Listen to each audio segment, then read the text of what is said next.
I was working at the time, Mm-hmm.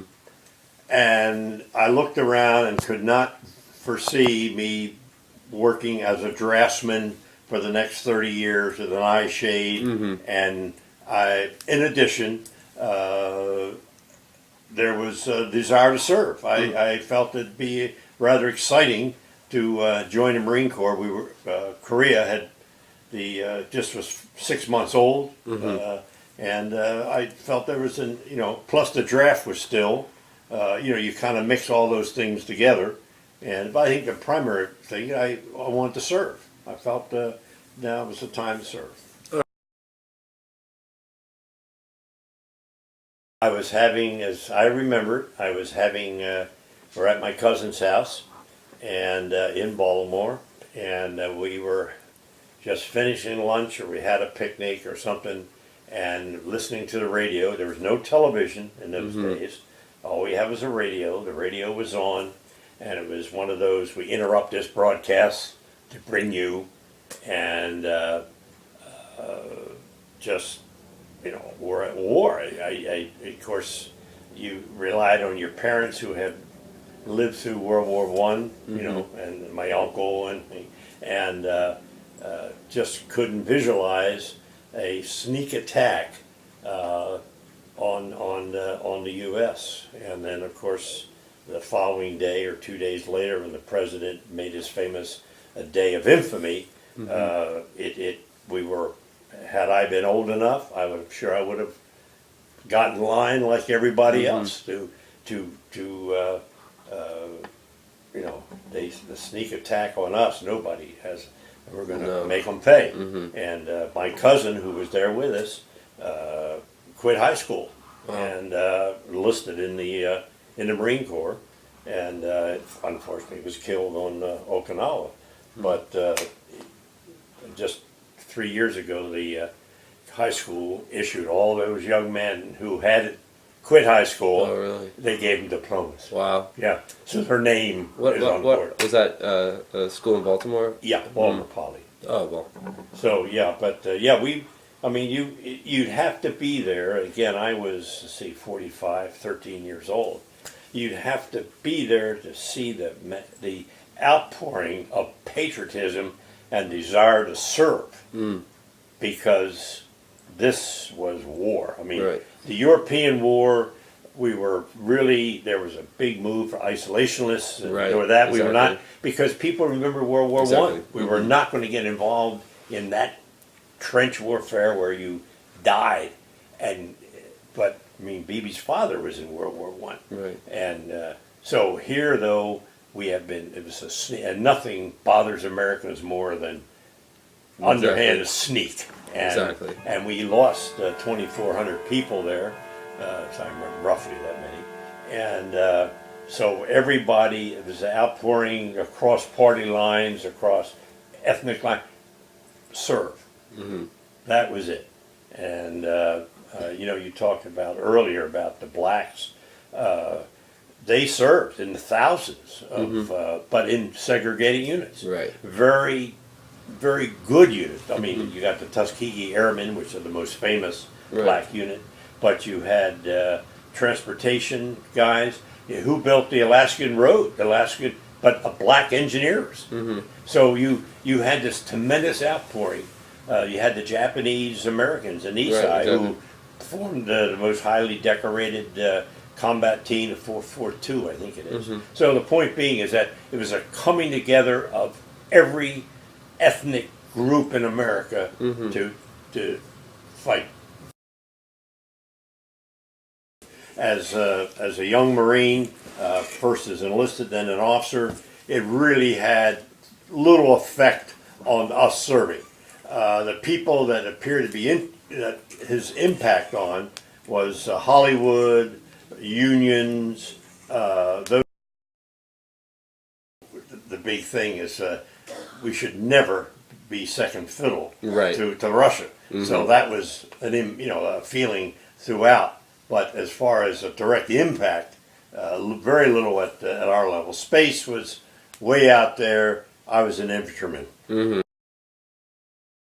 a if I remember correctly, the Navy and the Marine Corps were the slowest to totally integrate. Not so much because people didn't join. I mean, you can't go out and grab them and say, come in. Right. And so and our recruiting effort was never oriented towards the black. It would be very frank. In the Navy, they served only as stewards. That was the key to the Navy. My observation is not that we were fighting it. It's just that we did not have the input and the numbers coming in. Those that came in, and I served with them. I remember Charlie Reed was a classmate of mine in the officer candidate school. Super guy. We never considered color. It was how, what can you do or how are you doing it as a Marine? And that was my observation. And I think that was the observation of everybody else. But we just didn't have the influx, the input and it came across gradually, and it worked in the Marine Corps. What year were you in the officer? I was commissioned in 1952. 52. Okay. So That's early. when the assassin was killed by, there in Dallas, just an unbelievable weekend. And my first, like many, it was a conspiracy. No Right. one would get to the president like that. Exactly. But I certainly changed my mind after all the investigations we had. But the first thing went through our mind is that it was a conspiracy. Was that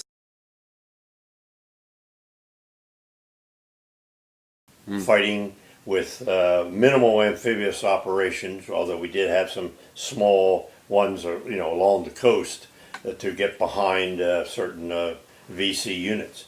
But basically, we ended up fighting Vietnam as a second land army. So our tactics, we tried very hard to convince the Army, or MACV, that putting a few Marines in a village, let them live there, and and be there, secure that. It worked to a large degree, but then we pulled out. So there's again, as an infantry officer, looking that bombs don't win wars, but they sure can make your change opinions. And when he stopped it, several times they stopped the bombing, and we were fighting a country or individuals that it meant they could rearm, resupply, rebuild, and wait for the next one. So that was the biggest thing I remember, is that when they stopped the bombing. This whole Vietnam thing, and I've got a super book on it, is started off with helping them with special forces and advisors, and it just grew like topsy. We ended up having 500,000 people in there, and with the sanctuaries of Laos and in China, and we couldn't cross lines, you couldn't bomb lines. There was all kind of restrictions placed on the military, political decisions, or not military decisions. Ergo, we ended up losing the country. Totally uncalled for and bad, but the type of war we were fighting in Vietnam, I can understand how it happened. It's just a different kind of war it's totally different than and I hate to use the word classical, but World War II, where you had an enemy and you knew, and this involved children, women, booby traps, plus trained soldiers from the north, the Viet Cong, plus the North Vietnamese. It was just a different kind. It's unfortunate that happened when was that, 64? Anyway, I was not in country when that happened. But again, everybody kind of shrugged their shoulders. And Florida. and we were never. I was never exposed to any of that. Mm. Maybe Floridians are different, but we were. I mean, you read about it, you saw it, but I don't remember any adverse towards me as an individual.